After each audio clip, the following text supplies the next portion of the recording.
রাত্র 12টা 45 সময় সংবাদ পাই একটা লোড ট্রাক বর্দা ব্রিজ থেকে রেলিং ভেঙে কুমার নদে পড়ে গেছে। তাৎক্ষণিকভাবে আমাদের ফায়ার সার্ভিস থেকে শুল্কুপা ফায়ার স্টেশন থেকে 2টা ইউনিট দ্রুত ঘটনাস্থলে আসে।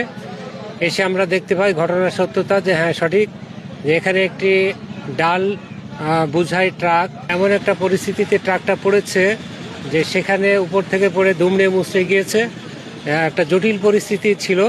সেখান থেকে আমরা আপ্রাণ চেষ্টা করে একজন মৃত ব্যক্তিকে উদ্ধার করি এবং পরবর্তীতে উদ্ধার কার্যক্রম চলতে থাকে।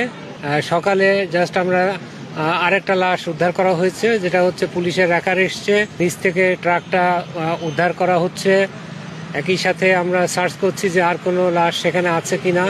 তো ফাইনালি আমরা দেখতে পেলাম যে 2জন মৃত ব্যক্তি আমরা পেয়েছি, আর কোনো লাশ এখনো আমরা পাইনি। তবে আমাদের কার্যক্রম